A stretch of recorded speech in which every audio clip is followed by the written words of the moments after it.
अगर आप भी बैंक के 5 से 6% के एफडी रेट से परेशान है तो आपने अच्छे रिटर्न देने वाले प्रोडक्ट जैसे कि भारत पे का 12% क्लब में निवेश करने का जरूर सोचा होगा। लेकिन आपके दिमाग में कई सवाल आए होंगे कि क्या ये 12% क्लब सेफ है और मेरा पैसा डूब तो नहीं जाएगा, और अगर ये सेफ है तो ये पैसे दे कैसे रहा है। तो आज की इस वीडियो में ना मैं आपके सारे डाउट क्लियर करने वाला हूं।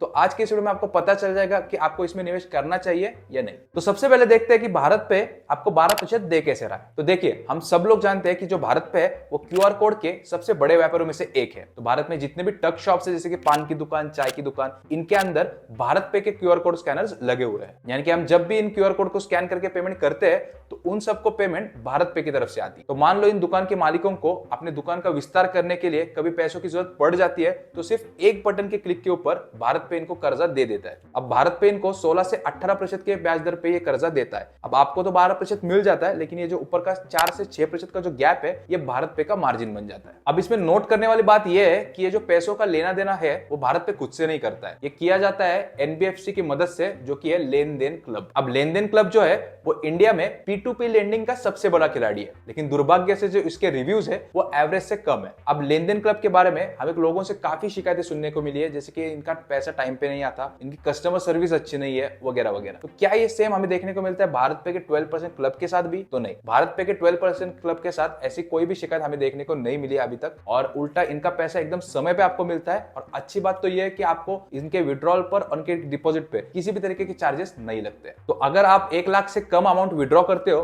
तो आपको पैसा आपको तुरंत मिल जाता है, लेकिन अगर आपकी राशि 1 लाख से ज्यादा है तब आपको 24 घंटे लग जाते हैं। अब और एक बात जो कि बहुत इंपॉर्टेंट है और काफी सारे लोग इसको मिस कर देते हैं, वो ये है कि ये जो 12% का आपको ब्याज मिल रहा है ये अधिकतम ब्याज है जो आपको मिलेगा। यानी कि ये जो ब्याज है वो अप टू 12% है। अभी तो सबको 12% मिल रहा है, लेकिन ये संभावना है कि आपको किसी निवेश में इससे कम ब्याज भी मिले। अब भारत पे का 12% क्लब में आप ज्यादा से ज्यादा 10 लाख रुपए निवेश कर सकते हो, लेकिन बहुत ही जल्दी इसको 50 लाख रुपए तक बढ़ाया जाने वाला है। और ये सब तो हो गई इसकी अच्छी बात है। अब देखते हैं इसमें क्या क्या खामियां है और क्या क्या जोखिम है। अब P2P निवेश का सबसे बड़ा जोखिम यह रहता है कि आपका पैसा किसने उधार लिया है इसके ऊपर आपका किसी भी तरीके का नियंत्रण नहीं रहता है। तो जिसने पैसा उधार लिया है, जब तक वो पैसे दे रहा है तब तक तो सब सही चल रहा है, लेकिन जैसे वो पैसे देना बंद कर देगा उसके बाद जो निवेशक है उनके रिटर्न्स के ऊपर भी हमें प्रभाव देखने को जरूर मिलेगा। और एक खामी जो मुझे यहाँ पर लगी वो है 12% क्लब से जो भी लोग उधार या फिर लोन ले रहे हैं उनमें से अगर 4 से 5% लोग भी लोन वापस नहीं चुका पाए, यानी कि डिफॉल्ट कर दिया उन्होंने, तो इसके जो 100% निवेशक है,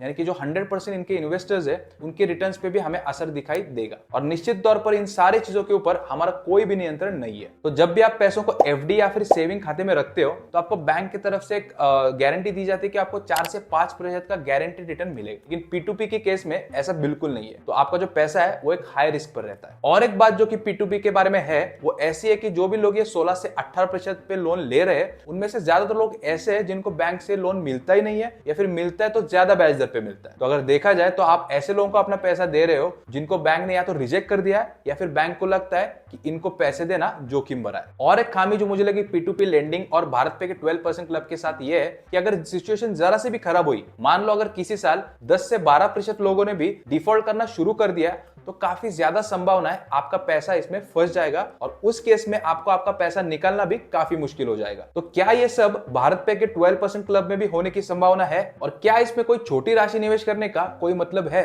तो देखिए, जैसे कि हमने बताया, ये जो भारत पे का 12% क्लब है वो P2P लेंडिंग से थोड़ा बेहतर है, क्योंकि इनके जो क्यूआर कोड लगे हुए हैं वो सारे टक शॉप्स के ऊपर लगे हुए हैं, तो इनका डिफॉल्ट करने का चांस थोड़ा कम हो जाता है। जीरो नहीं बोल रहा हूं, कम हो जाता है। पर उसके बावजूद ये जो P2P लेंडिंग है वो काफी जोखिम भरा होता है। मैं तो कहूंगा स्टॉक मार्केट से भी ज्यादा जोखिम भरा। तो मेरा तो कहना है कि आप अगर इससे दूर रह सकते हो तो इससे दूर रहना ही अच्छा है। तो अगर आपको इन्वेस्ट करना ही है तो मैं तो कहूंगा कि आपके टोटल इन्वेस्टमेंट का सिर्फ 4 से 5% हिस्सा आप इसमें निवेश कीजिए, और वो भी काफी कम समय के लिए, जैसे कि 1 से 2 महीने के लिए, क्योंकि आपको अन्य काफी सारे पर्याय मिल जाते हैं, जैसे कि mutual fund investing, stock market investing, जिसके अंदर आपको काफी अच्छा रिस्क रिवॉर्ड देखने को मिल जाता है। तो अगर आपको इस वीडियो के बारे में कोई भी डाउट हो तो आप हमें कमेंट्स में जरूर पूछ सकते हो। तो अगर आपको वीडियो पसंद आया हो तो मैं चाहूंगा कि आप में से ज्यादातर लोग वीडियो देखते हो लेकिन चैनल को सब्सक्राइब नहीं करते हो, तो मैं चाहूंगा कि आप चैनल को पहले सब्सक्राइब करिए और वीडियो को लाइक करना मत भूलिए।